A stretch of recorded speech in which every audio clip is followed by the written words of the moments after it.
तीन प्रकार के दर्शन होते हैं ठाकुर जी के।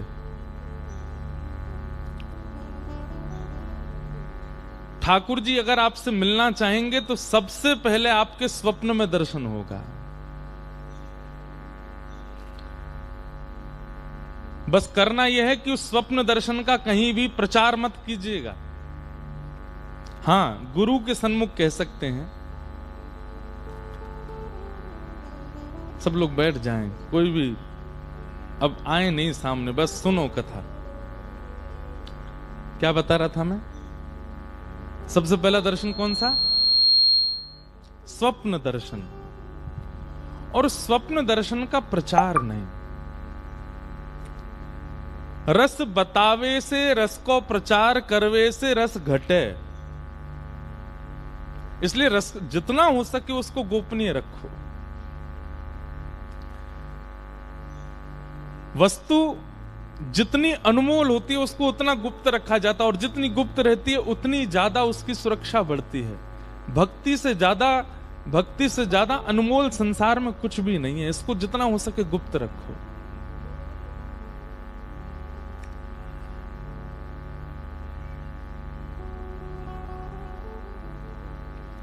तो स्वप्न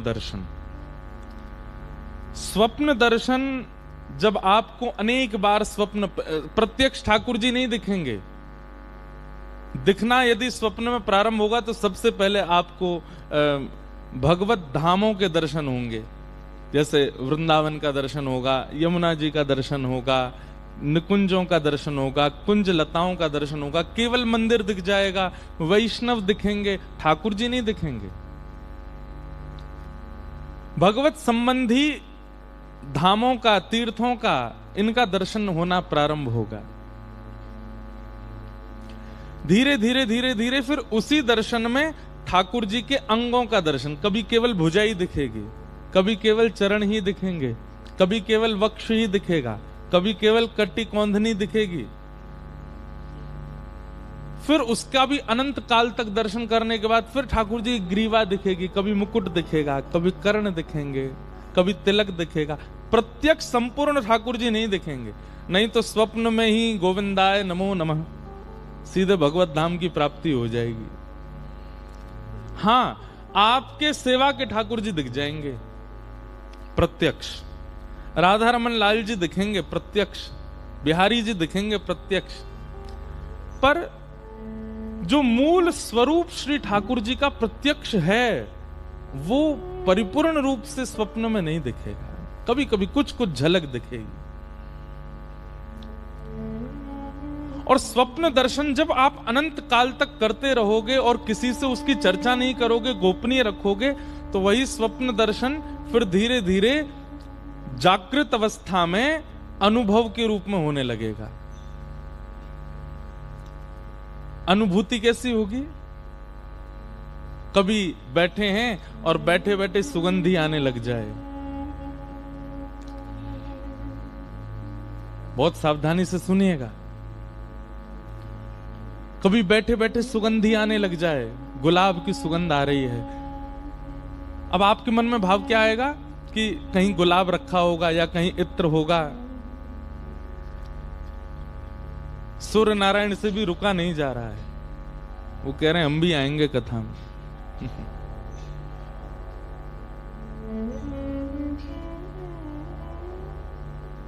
और सीधे ये देखो, श्रोता तो फिर भी सामने बैठे, ये तो ऊपर ही बैठ रहे हैं हमारे। जय हो। बस पजार मत दियो। आप लोग जानते पजार का मतलब क्या होता है? ब्रज भाषा में कहते हैं, जैसे कहते हैं जला मत देना, उसको ब्रज भाषा में कहते हैं पजार मत दियो। दो चार कुछ नए शब्द भी सीख के जाओ ब्रज भाषा के।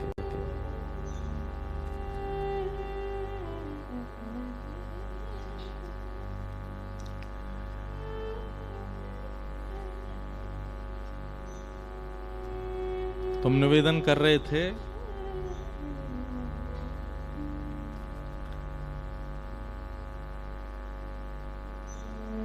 स्वप्न दर्शन, और स्वप्न दर्शन के बाद धीरे धीरे होगा अनुभव। बैठे बैठे सुगंधी आने लग जाए, कभी गुलाब की सुगंधी आ रही है, कभी मोगरे की सुगंधी आ रही है, कभी अन्य अन्य अन्य अन्य पुष्पों के इत्रों की सुगंधी आने लग जाए। और जैसी वो सुगंधी आवे ना, बस नेत्र बंद करके प्रसन्न होना, किसी से कहना नहीं, ना खोजबीन करना। कई लोग संशयात्मिका बुद्धि जिनकी होती है वो खोज भी करते हैं। जिनको संशय होता है अपने प्रेम पर, वो खोज करने जाते हैं, देखूं तो सही है सुगंधी आ कहां से रही। अरे नहीं, हमारे अंदर विश्वास है कि ठाकुर जी हैं, इसीलिए सुगंधी आ रही है, संशय नहीं है।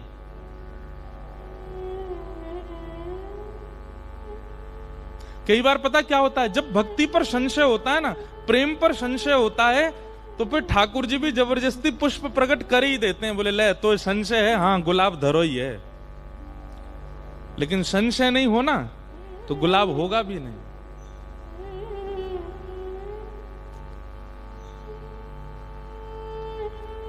तो प्रथम होगा स्वप्न दर्शन और दूसरा होगा अनुभव। कभी इत्र की कोई सुगंधी, कभी चल रहे हैं कहीं जा रहे हैं तो कोई नूपुर का कोई भाग दिख गया, कहीं कोई पीरा, कोई पीरे पटके की कोई चीर मिल गए। भैया ये हेलीकॉप्टर अभी मत उड़ाई हो, ये जब कोई भजन कीर्तन चले तभी उड़ाई हो, नहीं तो यहाँ पे बैठ के सबरे बागा बॉर्डर चले जाएंगे। हाँ, हमको बस कथा में बहुत ज्यादा शांति चाहिए और कुछ दो चाय मत दो, बस हम बोलते रहें उतनी देर आप श्रवण करो। तो अनुभव दर्शन, कभी ऐसा अनुभव होने लग जाए कि बोलो वृंदावन बिहारी लाल की जय, श्री कृष्ण गोविंद हरे मुरारी, हे नाथ नारायण वासुदेवा, श्री कृष्ण गोविंद हरे नारायण वासुदेवा, श्री कृष्ण गोविंद हरे। कानों में मकराकृत कुंडल पहन रखे हैं, हाथन में वंशी है, चरण में ऐसी पादुका हैं, आदि आदि सब वर्णन करते थे। अब उनको अपनी भक्ति पर संशय नहीं है। वो जो अनुभव होता था गा देते थे, ठाकुर जी वैसे ही दिखते थे सामने। ये अनुभव दर्शन है। हरि दर्शन की प्यासी अखियां, हरि दर्शन की प्यासे, हरि दर्शन की प्यासी अखियां, हरि दर्शन की प्यासी। केसर तिलक मोतिन की माला, वृंदावन के वासी, केसर तिलक मोतिन की माला, वृंदावन के वासी, केसर तिलक मोतिन की माला, वृंदावन के वासी, केसर तिलक मोतिन की माला, वृंदावन के वासी। नेह लगाए त्याग गए तृण सम, नेह लगाए त्याग गए तृण सम, डार गए गल फांसी अखियां हरि दर्शन की प्यासी, हरि दर्शन की प्यासी अखियां हरि दर्शन की प्यासी। सूरदास जी को अपनी विचारों पर संशय नहीं है।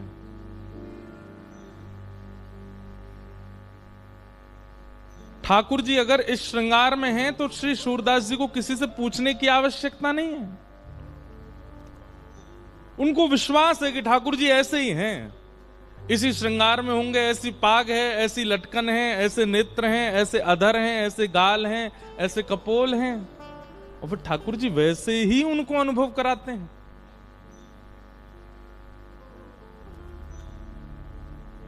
तो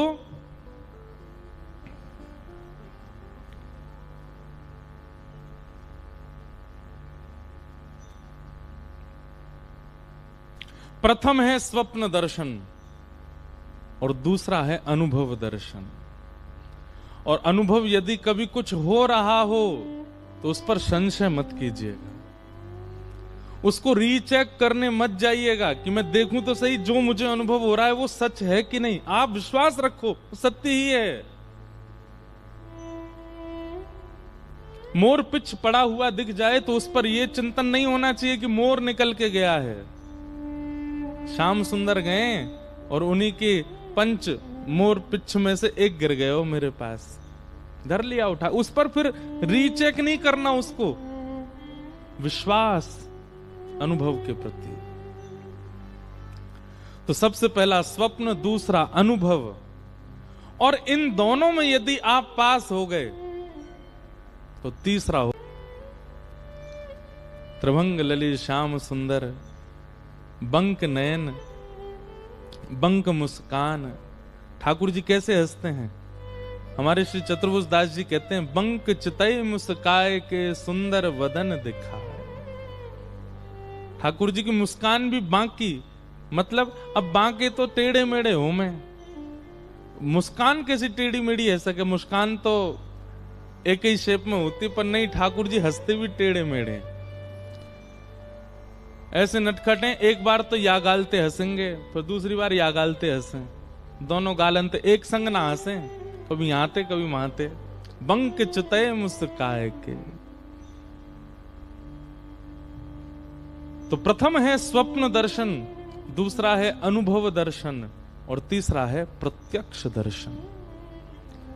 हम सबकी इच्छा प्रत्यक्ष दर्शन की है, पर पहले दो तो करो।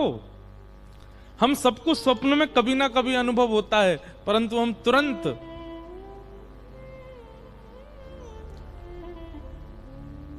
कहीं ना कहीं जाकर के उसका प्रचार कर देते हैं, लोगों को बता देते हैं, या फिर कहीं भी उसको डिस्क्लोज कर देते हैं। और प्रेम बतावे से प्रेम घटे, प्रेम तो घटेगा। मुझे आचार्य चरण का नाम याद नहीं, हमारे ब्रज के एक आचार्य थे, वे अपनी शिखा में चोटी में एक सूत बांध करके और ऊपर एक खुंटी से उसको बांध देते थे, और हाथ में कलम और पुस्तक लेके बैठते थे। और रात्रि में जैसे ही नींद आती थी, तो जब नींद आती थी तो एक क्षण के लिए उनको भगवत चिंतन होता था। तो स्वप्न का स्वभाव है कि स्वप्न जैसी आप स्वप्न से बाहर आओगे, स्वप्न भूल जाओगे। तो अपनी किताब और कलम पास रखते थे, जैसे उनको स्वप्न आता था तो जैसे ही सोते सोते आगे की तरफ झुकते थे, चोटी खिंचती थी, तुरंत आंख खुलती थी। जैसे ही आंख खुलती तुरंत उठा के लिख देते, आज मैंने क्या देखा, कहीं मैं भूल ना जाऊं। और इसी प्रकार करते करते स्वप्न दर्शन से ही उनको प्रत्यक्ष दर्शन की अनुभूति हो गई।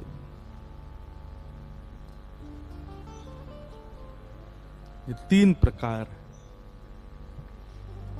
और इन तीनों प्रकारों में जैसे गुरु सहायक हैं, जैसे नामजप सहायक है, जैसे परिक्रमा सहायक है, जैसे आदि आदि सब कारण हमारे ब्रजमंडल में बताए जाते भगवत प्राप्ति के, वो सब सहायक हैं, ऐसे ही महादेव की कृपा सबसे बड़ी सहायक है। महादेव की अति कृपा होती है, तब जाकर के कृष्ण भक्ति प्रजायते, कृष्ण भक्ति प्राप्त होती है। तो इस 7 दिवसीय सत्र में उन भक्तों की चर्चा विशेष रूप से होगी जिन पर महादेव ने कृपा की, और महादेव की कृपा से उनको वृंदावन चंद की प्राप्ति हुई, श्री किशोरी जी की प्राप्ति हुई। और उनमें सबसे पहला नाम है हमारे श्री नरसिंह मेहता। किनका? नरसिंह मेहता, जिनको ठाकुर जी की परम प्रेम लक्षणा भक्ति प्राप्त हुई। हम भक्तमाल जी का आश्रय और भागवत जी का दोनों का आश्रय लेंगे। और जगह तो भागवत होती है, कहीं कहीं भक्तमाल होती है, परंतु यहां भागवत भक्तमाल दोनों हैं।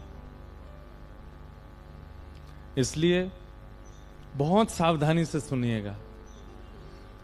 श्री नरसिंह मेहता जी पर कैसी कृपा महादेव ने की और कैसे उनको भगवत प्राप्ति हुई।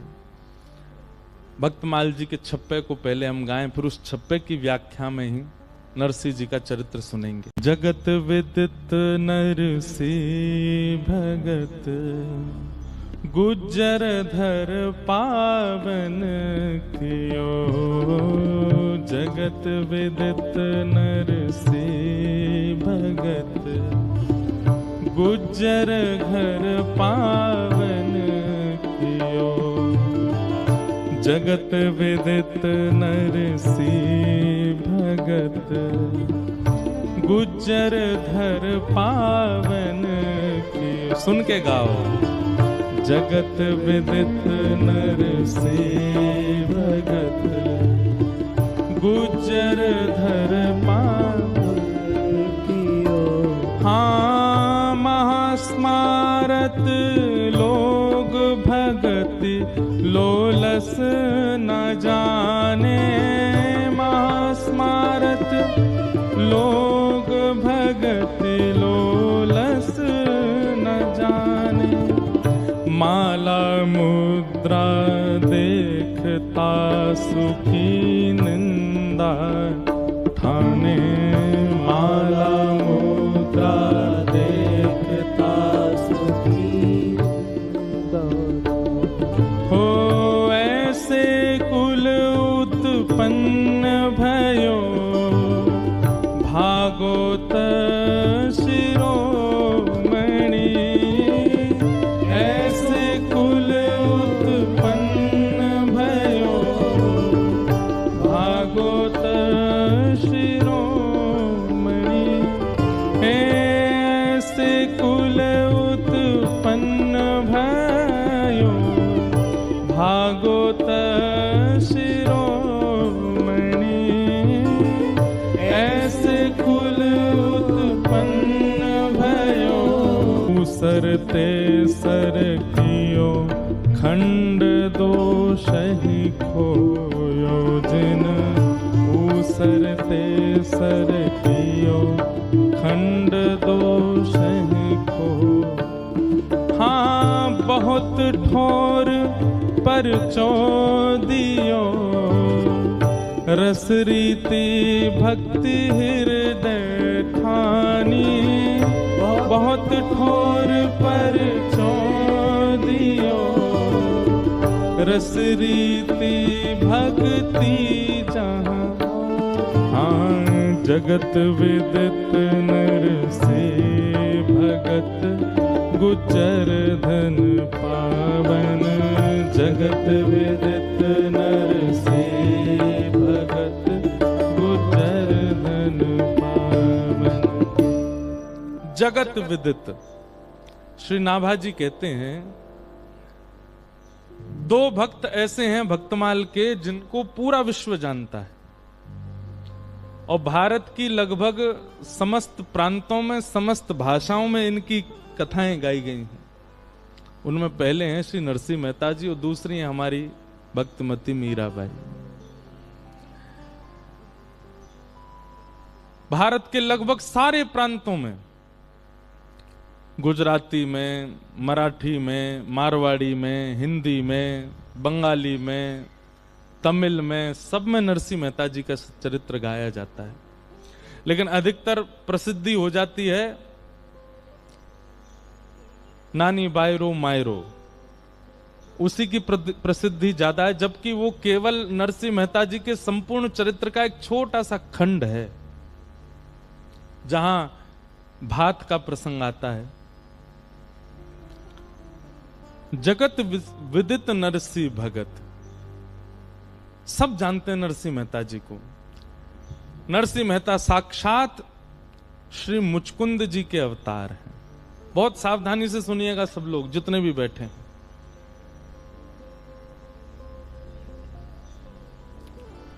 भागवत जी में कथा आती है कि एक मुचकुंद नाम के देव हुए और एक बार देवासुर संग्राम में उन्होंने देवताओं के पक्ष से अकेले ही दैत्यों से युद्ध किया और इस युद्ध में देवताओं को उन्होंने विजय प्राप्त कराई।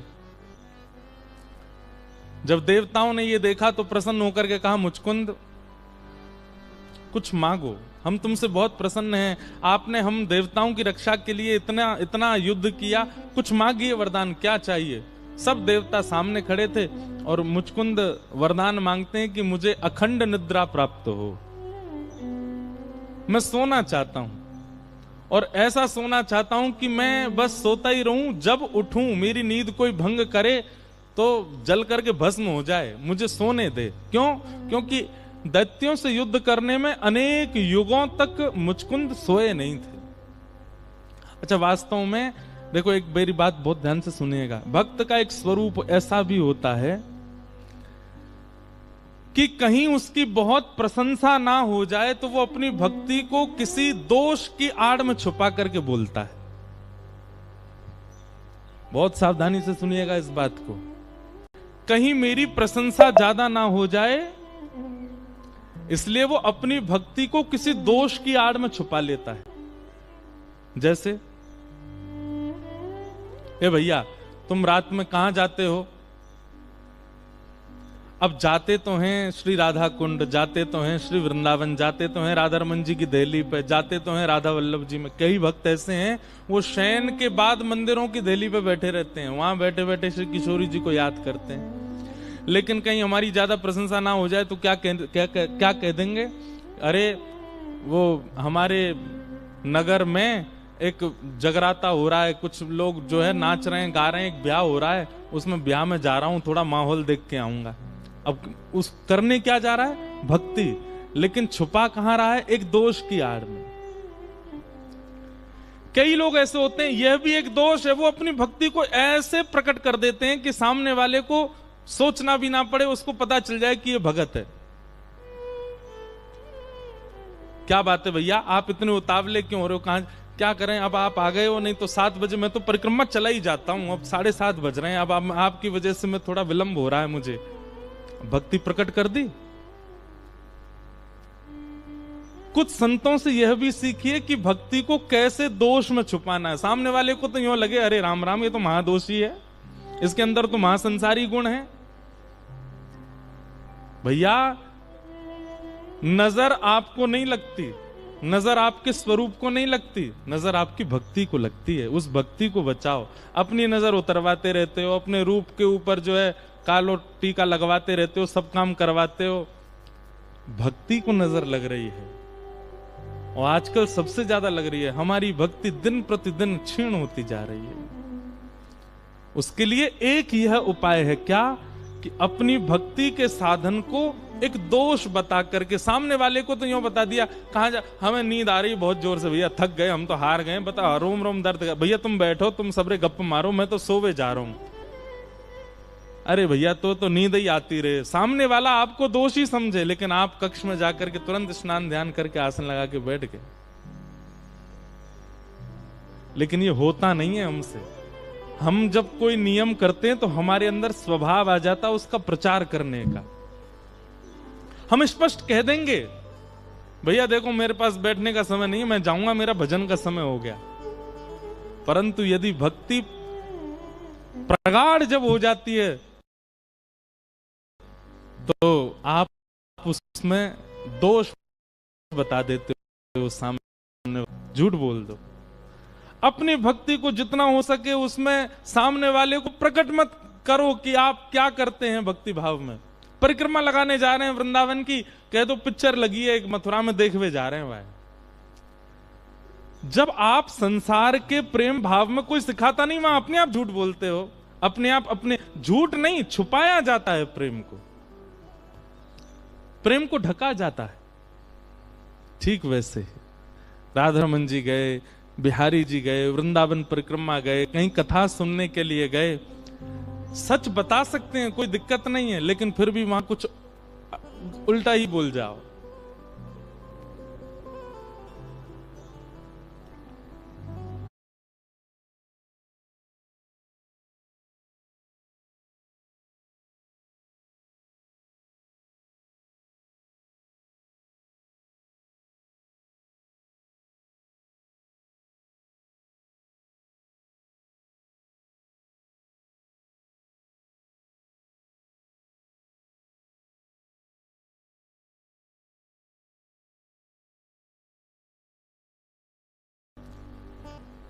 पाओ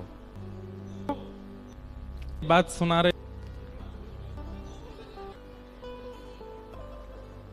हाँ, ये ऐसे बस याद रखना। हाँ, तो मुचकुंद ने क्या वरदान मांगा बताओ? इतने हजार लोगों में 2 ही सुनने? नहीं नहीं, सुनो वो तो हमको, हम आप लोगों से कह रहे हैं, जब हम पूछ रहे थे सबको बताना चाहिए था ना। हम तो कथा कहते कहते इधर उधर डोले आते हैं। तो मुचकुंद ने वरदान मांगा, और वरदान में क्या कहा कि मुझे अखंड निद्रा प्राप्त हो। तो ये सुनकर के सब देवता आपस में एक दूसरे को देखने लगे, बताओ निद्रा मांग रहा है।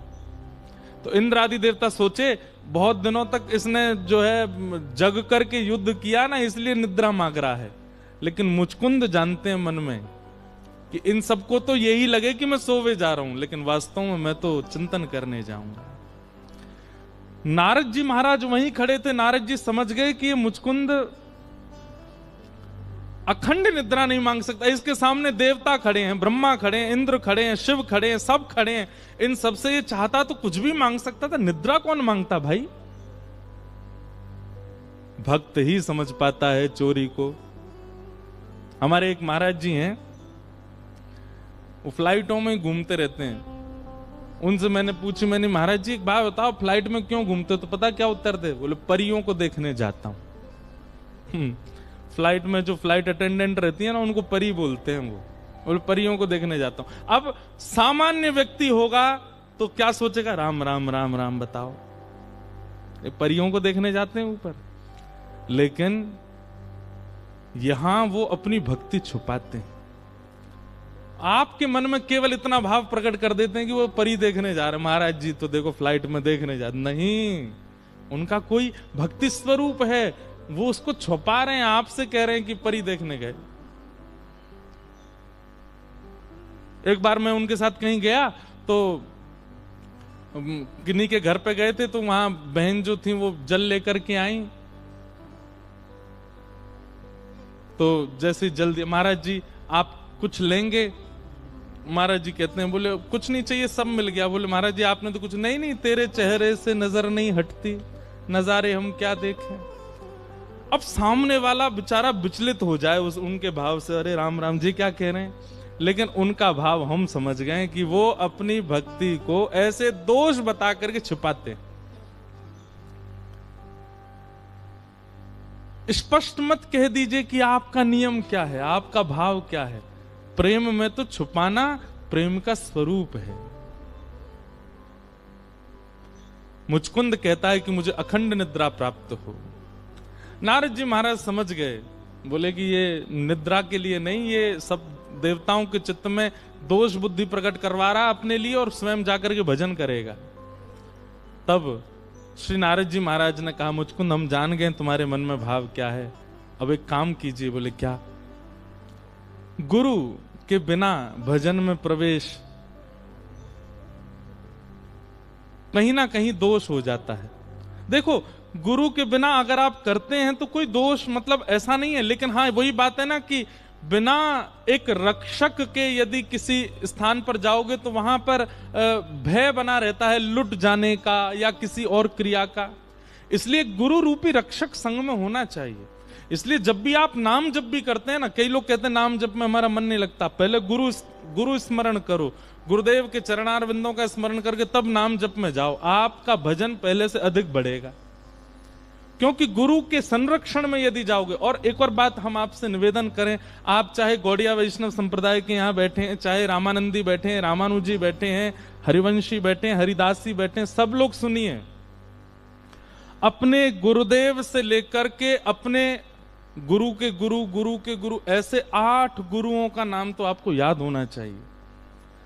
और नित्य नाम जप करने से पहले अपने अष्टाचार्यों का नाम याद करिए, या तो प्रारंभिक अष्टाचार्य या फिर आपके गुरु से पूर्व 8 आचार्यों का नाम स्मरण करके आप नाम जप में बैठिए। आप हमको याद करेंगे, आपका मन विचलित नहीं होगा। क्यों? क्योंकि वे 8 पहरेदार आपके भजन की रक्षा कर रहे हैं। इन नाम जप में क्यों मन भंग होता है, क्यों निद्रा आ जाती है, क्यों आप कहीं और चले जाते हो? क्यों? क्योंकि आप अकेले जा रहे हो, और अकेले आप अपनी रक्षा नहीं कर सकते। सिक्योरिटी तो चाहिए, और सिक्योरिटी वही दे सकते हैं जो स्वयं पहलवान हो।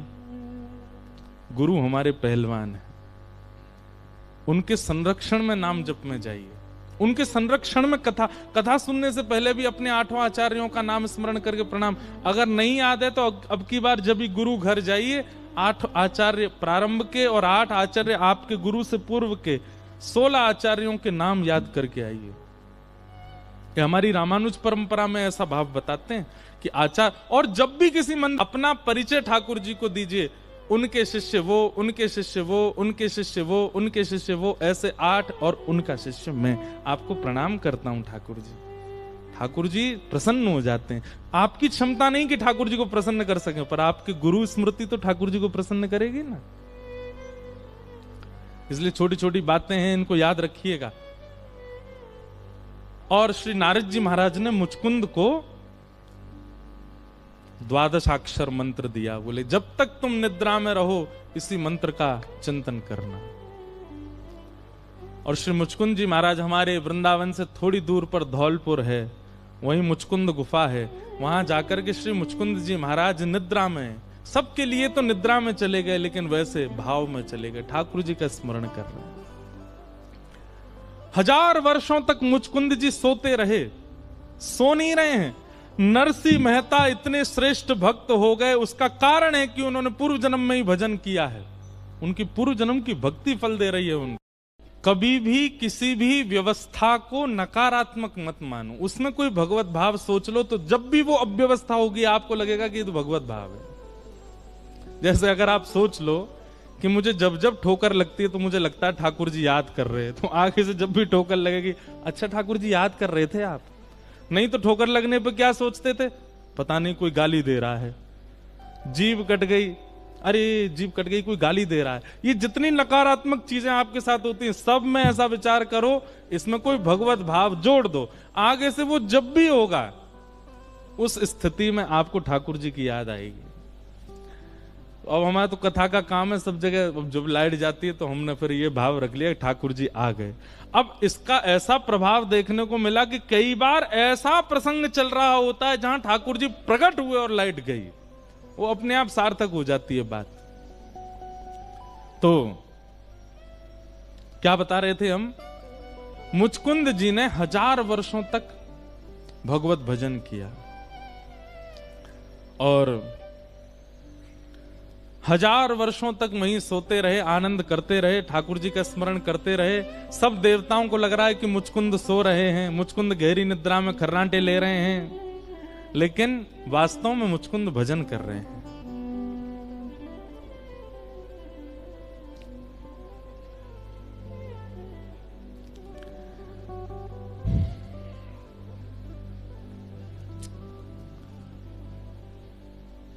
मथुरा पर जब भगवान ब्रज छोड़ के मथुरा आ गए,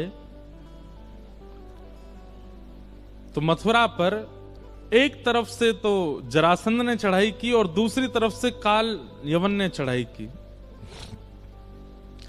भगवान 17 बार जरासंध को हरा चुके थे। अब की बार यवन देश का कोई यवन आया है युद्ध करने के लिए, उसको भी नारद जी ने भेजा था। तो काल यवन अपनी सेना लेकर के जैसे ही आया भगवान से युद्ध करने के लिए, तो ठाकुर जी उससे युद्ध करने के लिए अकेले ही गए, कोई और किसी को संग लेकर के नहीं गए। बहुत ध्यान से सुनिएगा। ठाकुर जी उससे युद्ध करने के लिए जैसे ही गए तो काल यवन तो पहले देख के आश्चर्यचकित हो गया, मैं इतनी सेना लेके आए, ये अकेला आ रहा है मुझसे लड़ने के लिए। ठाकुर जी अपने रथ पर बैठ करके गए अकेले, और थोड़ी दूर पर जाके रथ रोक दिया, अकेले स्वयं नीचे उतरे और कहा कि हे काल यवन, मैं अकेला लड़ रहा हूं तो तुमको भी अकेला ही लड़ना है मुझसे, आ जाओ। काल यवन लड़ने के लिए आया। भगवान बोले मैंने अस्त्र शस्त्र नहीं रखे हाथ में, तो तुम भी नहीं रखोगे, तुम भी छोड़ो। काल यवन ने भी अस्त्र शस्त्र छोड़ दिए, बोले मैं यहां युद्ध नहीं करूंगा, मेरे मन के स्थान पर युद्ध करूंगा। काल यवन गुस्सा में आ गया, बोले रुक, तुझे बताता हूं अभी। ठाकुर जी आगे आगे दौड़ने लगे, पीछे काल यवन दौड़ रहा था।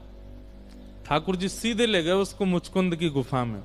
मुचकुंद ने वरदान मांगा था, यदि मेरी कोई निद्रा भंग करे तो मैं उसको देखूं और जल के भस्म हो जाए।